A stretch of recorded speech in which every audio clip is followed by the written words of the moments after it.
Hello everybody, nice to meet you. Our leader, they've got Acts chapter 23, let's read it together. Paul looked straight at the Sanhedrin and said, "My brothers, I have fulfilled my duty to God in all good conscience to this day." At this, the high priest Ananias ordered those standing near Paul to strike him on the mouth. Then Paul said to him, "God will strike to you whitewashed wall. You sit there to judge me according to the law, yet you yourself violate the law by commanding that I be struck." Those who were standing near Paul said, "You dare to insult God's high priest?" Paul replied, "Brothers, I did not realize that he was a high priest, for it is written, 'Do not speak evil about the ruler of your people.'" Then Paul, knowing that some of them was Sadducees and the other Pharisees, called out in the Sanhedrin, "My brothers, I'm a Pharisee, the son of a Pharisee. I stand on trial because of my hope in the resurrection of the dead." When he said this dispute broke out between the Pharisees and the Sadducees, and the assembly was divided. The Sadducees said that there was no resurrection and that there were little angels nor spirit, but the Pharisees acknowledged them all. There was a great uproar, and some of the teachers of the law who were Pharisees stood up and argued vigorously. "We find nothing wrong with this man," they said. "What if a spirit or angel has spoken to him?"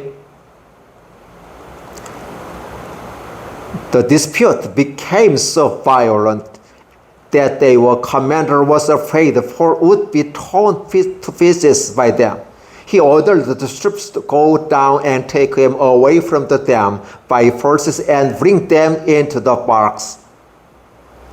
The following night the Lord stood near Paul and said, "Take courage, as you have testified about me in Jerusalem, so you must also testify in Rome."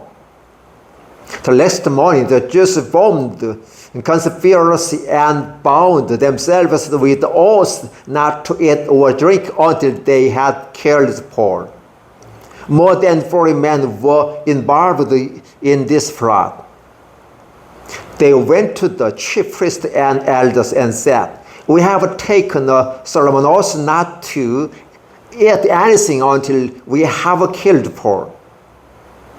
Now then, you and the Sanhedrin petitioned the commander to bring him before you on the pretext of wanting more accurate information about this case. We are ready to kill him before he gets here." But when his son of Paul's sisters heard of this plot, he went into the barracks and told Paul. Then Paul called one of the centurions and said, "Take this young man to the commander. He has something to tell him." So he took him to the commander. The centurion said, "Paul, the prisoner, sent for me and asked me to bring this young man to you because he has something to tell you." The commander took the young man by his hand, drew him aside, and asked, "What is it you want to tell me?" He said, "The Jews have agreed to ask you to bring Paul before the Sanhedrin tomorrow on the pretext of wanting more accurate information about him.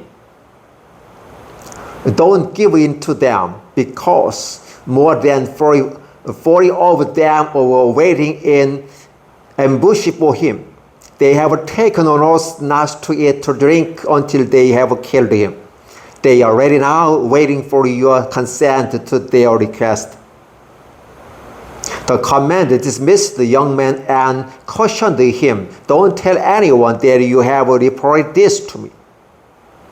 Then he called two of his centurions and ordered them, "Get ready a detachment of 200 soldiers and 70 horsemen and 200 spearmen to go to Caesarea and 9 together.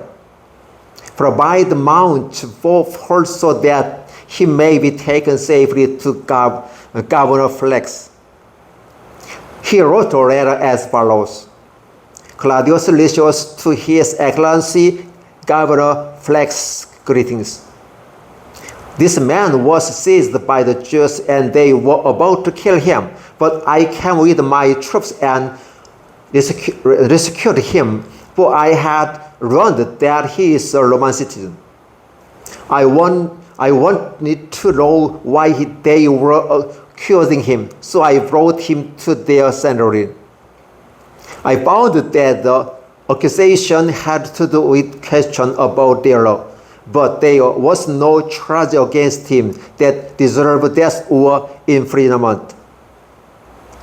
When I was informed of a plot to be carried out against the man, I sent him to you at once. I also ordered his accusers to present to you that their case against him.